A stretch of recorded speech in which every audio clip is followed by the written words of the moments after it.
네, 들을 때마다 늘 언제나 은혜가 되고 다시 한번 우리의 입술로 우리의 목소리로 찬양하는 것도 가장 귀하게 여겨집니다만 또 악기로 어떤 선율로 찬양할 수 있다는 것 또한 감사한 일이지 않을까 싶습니다. 사순절입니다. 사순절의 의미가 더욱더 새겨지는 그러한 3월 첫 주일입니다. 여러분들은 사순절을 어떻게 지내고 계십니까? 보내고 계십니까? 오래전 예수님의 제자였던 가룟 유다는 언전 몇 푼에 자신의 스승 아니 그리스도를 팔아버립니다. 그가 성경에는 기록되어 있지 않습니다만 예수님을 팔고 자신이 누릴, 자신이 취할 이문은, 이득은 어느 정도 되었을까요? 자신의 가족을 평생 돌봐주겠노라, 자자손손 지켜주겠노라, 좋은 자리 호의호식할 수 있게 해주겠노라 라는 약속을 받았을까요? 설령 그렇더라도 스승이기 전에 메시아를 그리스도를 언전 몇 푼에 사리사욕 욕심을 채우고자 했다는 것 자체가 쉽게 납득이 되어지지 않습니다. 그러나 나중에 예수님께서 붙잡히시던 그때에 베드로는 대제사장 가야바의 뜰까지 주님을 따릅니다. 하지만 불현듯 어디에선가 한 종이 나타나서 당신은 예수님의 제자가 아닙니까? 당신 또한 예수님의 제자이지요? 라고 하는 물음에 베드로 또한 황급히 그 자리를 떠나가 버립니다. 예수님을 등지고 도망가 버리죠. 다른 제자들은 이미 다 도망가 버린 상태입니다. 예수님을 등진 상태였습니다. 3년씩 주여 주여 하면서 따랐던 자들이 예수님께서 신문 받으시고 체포되는 그 순간에 한 사람도, 한 명도 예수님 곁에 있지 않았던 겁니다. 사순절 주님의 고난을 어떻게 생각하며 지내고 계십니까? 주님처럼 고통을, 아픔을 일부러 체험하려 하는 것 아닙니다. 억지로 있는 슬픔, 없는 슬픔 다 생각해 내어서 눈물 흘려야 한다는 것 또한 아닙니다. 최소한 이 사순절 기간 주님의 아픔과 주님의 십자가, 주님의 고난을 생각한다면 2000년 전 가룟 유다와는 같지 않아야 되죠. 베드로와는 같지 않아야 됩니다. 주님의 제자들과 같은 모습은 되지는 말아야 되지 않을까라는 겁니다. 아니 그렇지 않습니다. 저는 사순절 잘 지내고 있습니다. 묵상하면서 십자가를 생각하면서 사순절을 보내고 있습니다. 그렇게 여기십니까? 그러면 마태복음 7장 말씀을 한번 들어보십시오. 마태복음 7장은 이렇게 시작합니다. 비판을 받지 아니하려거든 비판하지 말라. 너희가 비판하는 그 비판으로 너희가 비판을 받을 것이요 너희가 헤아리는 그 헤아림으로 너희가 헤아림을 받을 것이니라. 어찌하여 형제의 눈 속에 있는 티는 보고 내 눈 속에 있는 들보는 깨닫지 못하느냐. 보라, 내 눈 속에 들보가 있는데 어찌하여 형제에게 말하기를 나로 내 눈 속에 있는 티를 빼게 하라 하겠느냐. 외식하는 자여, 먼저 내 눈 속에서 들보를 빼어라. 그 후에야 밝히 보고 형제의 눈 속에 티를 빼리라. 거룩한 것을 그에게 주지 말며 너희 진주를 돼지 앞에 던지지 말라. 그들이 그것을 발로 밟고 돌이켜 너희를 찢어 상하게 할까 염려하라. 뭔가 조심하라, 이것이 아니고 저것이다, 잘못된 것이 아니라 옳은 걸 선택 판단하라, 기준을 세워라 라는 의미처럼 들려집니다. 거기에 대한 말씀을 하고 계시는 듯합니다. 그러면서 마태복음 7장 21절 이후에는 이런 말씀을 하십니다. 다시 한번 잘 들어주십시오. 나더러 주여 주여 하는 자마다 다 천국에 들어갈 것이 아니요 다만 하늘에 계신 내 아버지의 뜻대로 행하는 자라야 들어가리라. 그날에 많은 사람이 나더러 이르되 주여 주여 우리가 주의 이름으로 선지자 노릇하며 주의 이름으로 귀신을 쫓아내며 주의 이름으로 많은 권능을 행하지 아니하였나이까 하리니 그때에 내가 그들에게 밝히 말하되 내가 너희를 도무지 알지 못하니 불법을 행하는 자들아 내게서 떠나가라 하리라. 어떤 의미로 어떤 주님의 음성으로 다가오십니까? 여기서 특별히 이 말씀이 귀에 들립니다. 불법을 행하는 자들아. 이 말씀 속에서 주님은 어떤 마음으로 말씀하신 걸까요? 이 말씀 외에 주님께서 더 하고 싶은 말씀이 계셨더라면 어떤 말씀이었겠습니까? 생각해 봅니다. 너 하고 싶은 대로 다 해놓고 나를 위한 척 거짓말하지 말라, 기망하지 말라.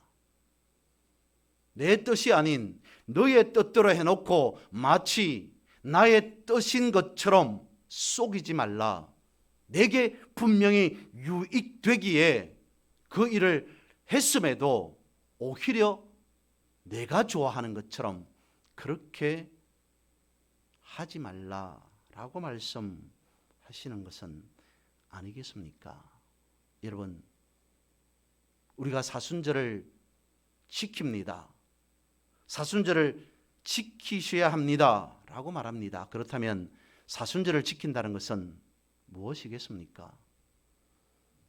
주님의 고난의 현장에 참여한다는 것은, 십자가를 묵상한다는 것은 내가 좋아서, 내가 생각한 대로, 내가 하고 싶어서 이렇게 하면 될 것 같아서 라는 것이 아니라 주님께서 어떻게 여기시는가를 생각하면서 주님의 눈치를 보는 것이 사순절을 지키는 것 아니겠습니까? 비록 나는 그렇게 하고 싶지 않아요. 나에게는 부담이 되고 힘듭니다.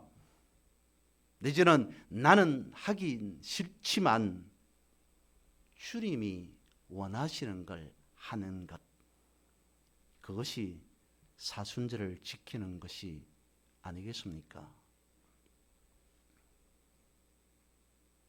주님의 눈치를 본다라고 하니까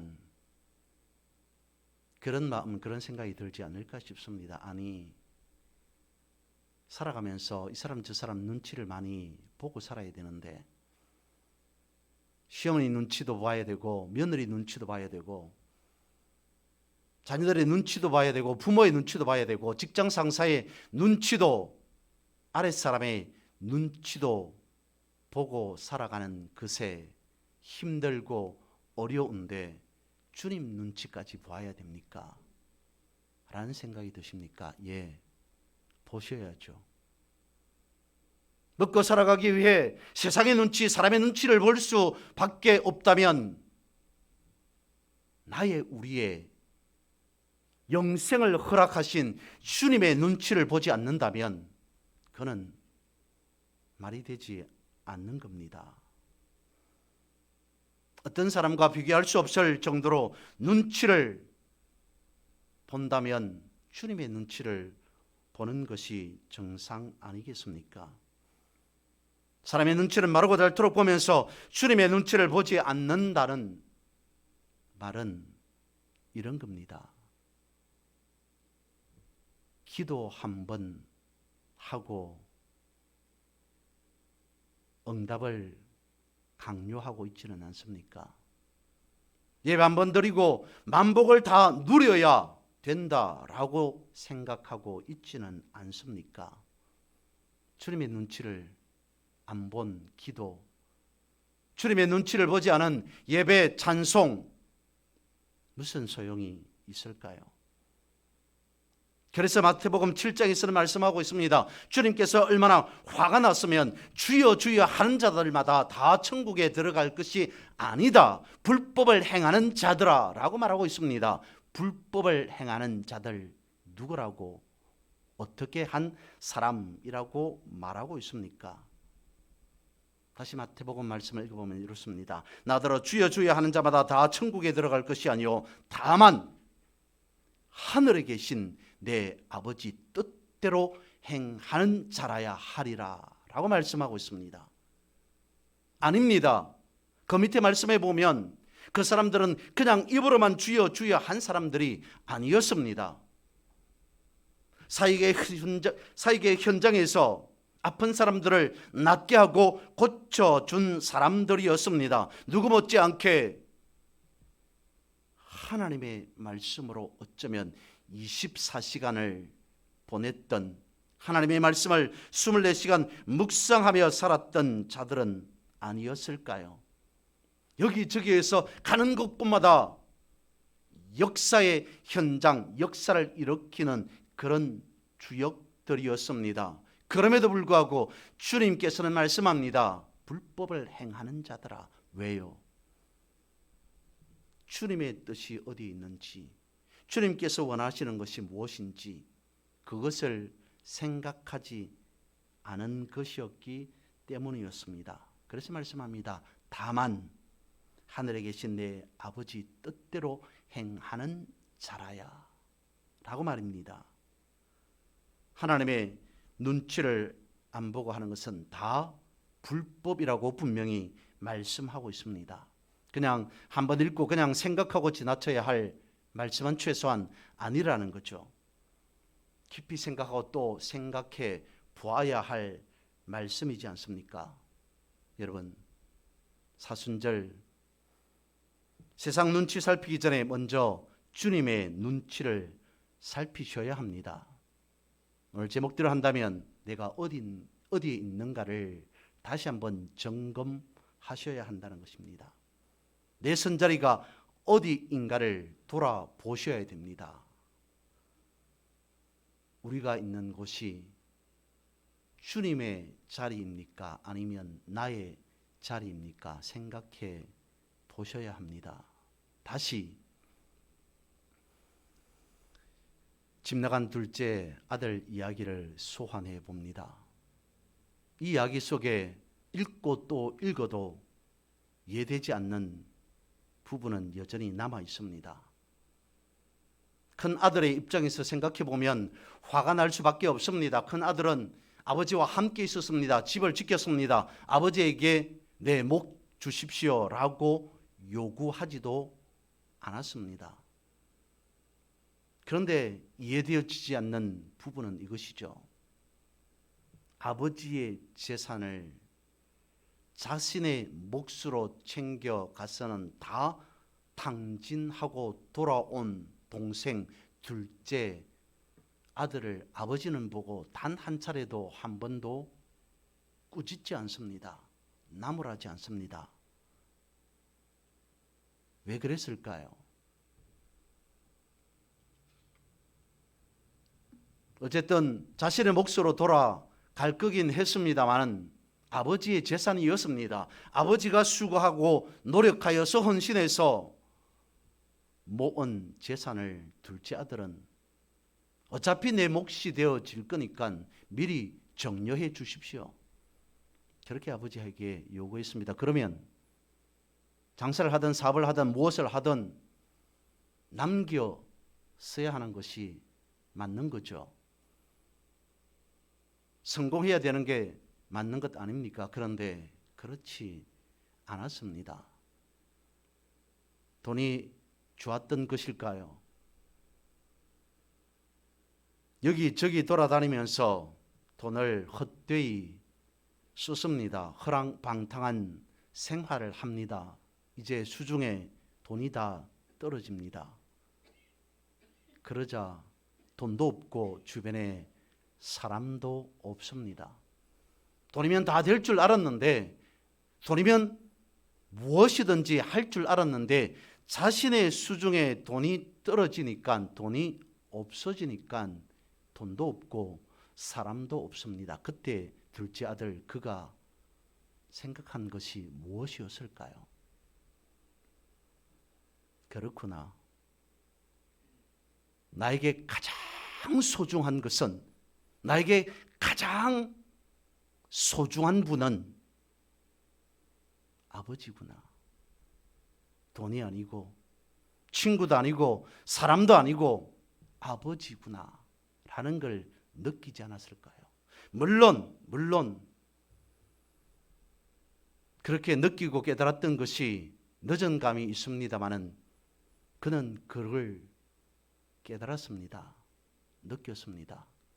세상 사람들은 다 돈이면 되는 줄 알았는데, 세상 눈치 안 보고 돈이면 모든 것이 만사형통인 줄 알았는데 그렇지 않았음을 뒤늦게라도 그는 깨달았습니다. 그래서 어찌해야 되는가를 결정해야 되는 그 순간에 아버지께로 가야 되겠구나. 돈이 전부인 줄 알았는데 아버지에게로 가는 것이 맞겠구나. 나에게는 아버지가 전부이구나. 그때부터 아버지의 눈치를 보고 살아가는 것이 제대로 살아가는 인생 삶임을 알았다는 것이죠. 아버지의 눈치를 보고 살아간다는 것은 아버지의 뜻대로 하면서 살아가는 것이 세상을 온전하게 제대로 살아간다는 것임을 그는 알았기 때문에 아버지에게로 돌아온 것입니다. 그걸 아버지는 알았다는 거죠.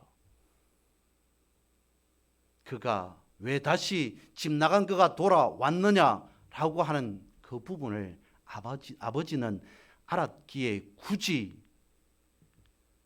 허랑방탕했느냐, 탕진했느냐, 어떤 삶을 살았느냐라고 물어볼 필요도 나무랄 필요도 없었다는 겁니다. 그렇지 않습니까? 흔히들 말하기를 사람이 힘들 때 옆에 있어주는 것만으로도 힘이 된다라고들 말하지 않습니까? 내가 아플 때 누군가가 내 옆에서 손을 잡아주는 것만으로도 힘이 된다, 다 나은 것 같다라고 말하지 않습니까? 근데 여러분, 주님이 아프시답니다. 주님이 힘드시답니다. 주님이 고통스러우시답니다. 주님께서 나이가 드셔서 노환이 와서 병들어서 아픈 것이 아니라 나 때문에요. 나 때문에. 주님께서 힘드시고 주님께서 고통스럽고 주님께서 아프신 것이 당신의 몸 때문에, 당신 때문에 아픈 것이 아니라 나 때문에 힘들고 나 때문에 아프고 나 때문에 고통스럽고 나 때문에 라고 말씀하십니다. 그러면 우리는 어찌해야 되겠습니까? 찬송가 147장이죠. 찬송가의 가사는 이렇습니다. 거기 너 있었는가 그때에 주가 그 십자가에 달릴 때 때로 그 일로 나는 떨려 거기 너 있었는가 그때에. 제 아들을 보십시오. 그렇게 주여 주여 하면서 자신의 모든 것을 다 걸 것처럼 주님을 따라다니다가 쫓아다니다가 주님께서 체포되시자 사람들은 제자들은 온데간데 없습니다.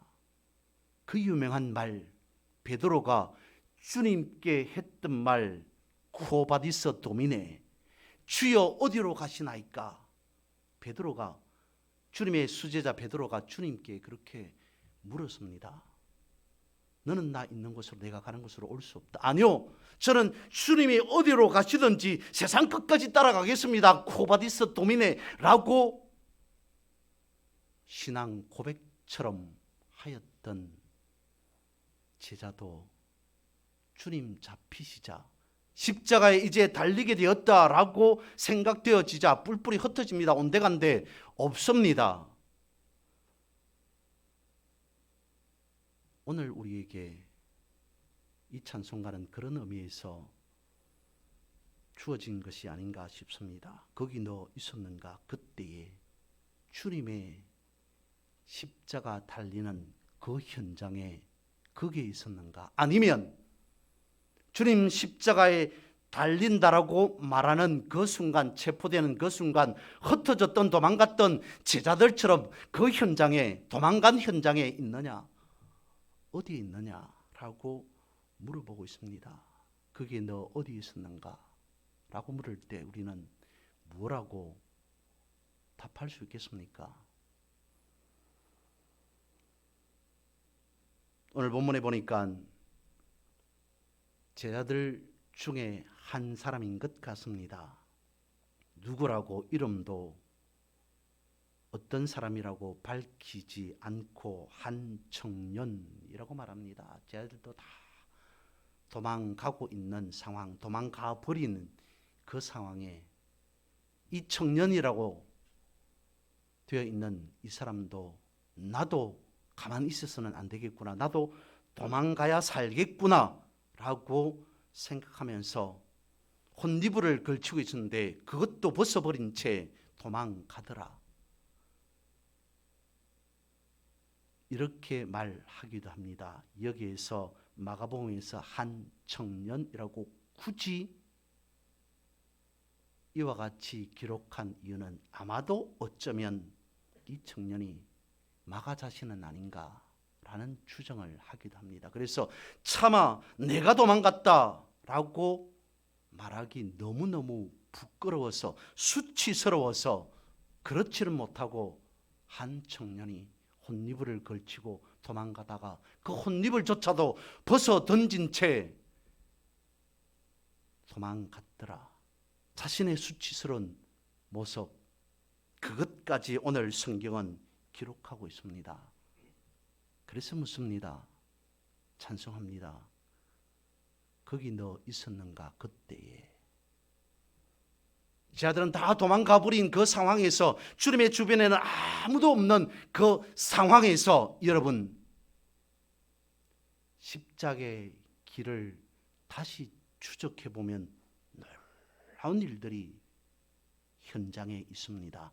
예수님께서 신문 받으시고 체포당하시고 끌려가시고 십자가를 지시는 골고다 갈보리 그 언덕, 거기에까지 당연히 제자들이 따라가야 될, 함께 있어야 될 그 자리, 아무도 없는 그 현장에 오히려 생각지도 못한 사람이 등장합니다. 오늘 본문의 말씀 뒤에 마가복음 15장 42절 이후에 보면 아리마대 사람 요셉이라는 인물이 등장합니다.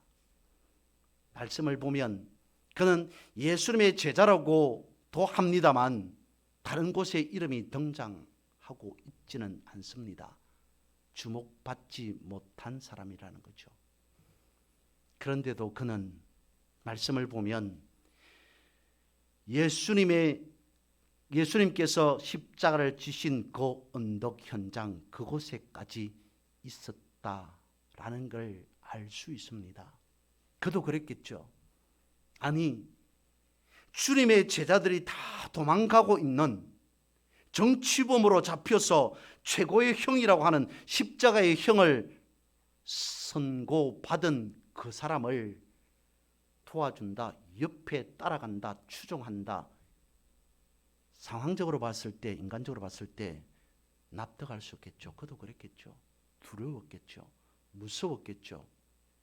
하지만 최소한 그는 주님의 곁을, 주님이 계신 그 자리를 떠나지 않았다는 겁니다.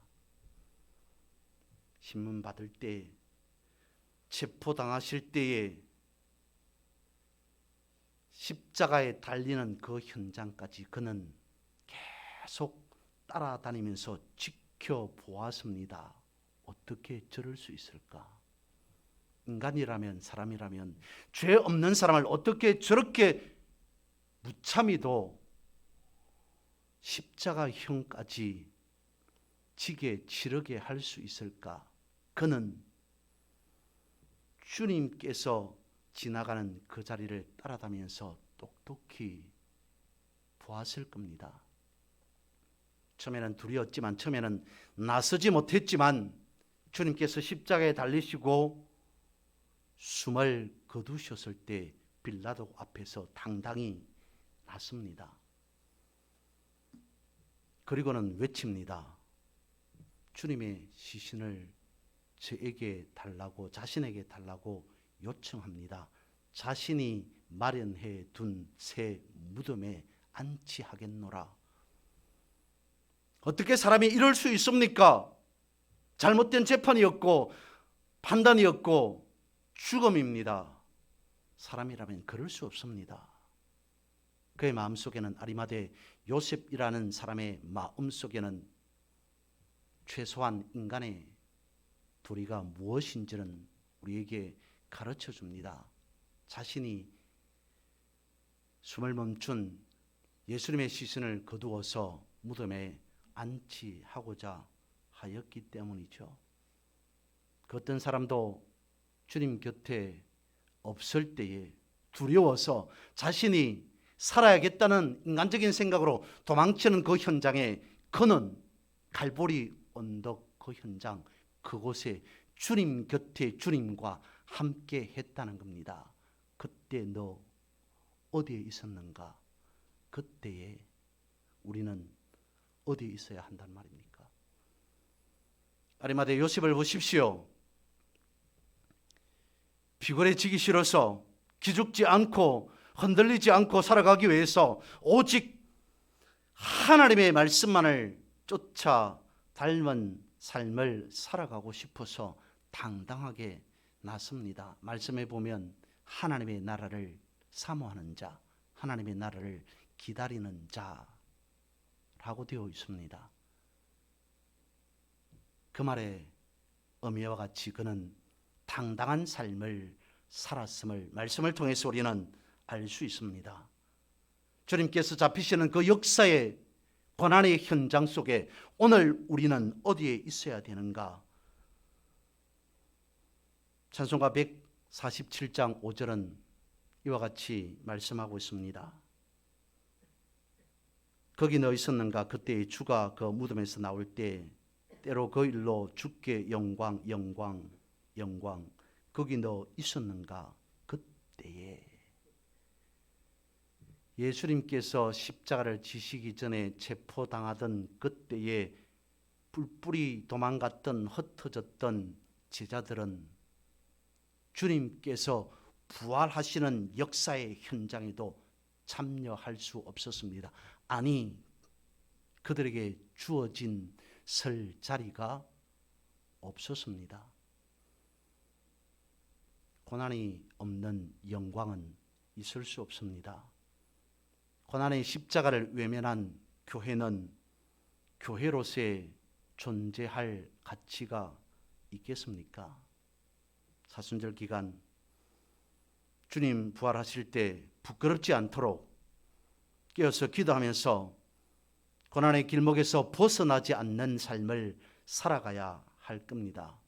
그래서 이 기간 동안 우리는 기름도 가득 채우고 등불도 밝히고 깨어서 기쁨의 부활의 아침을 맞아야 할 겁니다. 도망간 제자가 아닌 아리마대 요셉과 같은 마지막까지 끝까지 주님 곁을 지키는 그런 역사의 현장에 참여한 자들과 같이 사순절을 온전히 지키고 기쁨의 부활을 맞이하는 그런 여러분 되시기를 주님의 이름으로 축복합니다.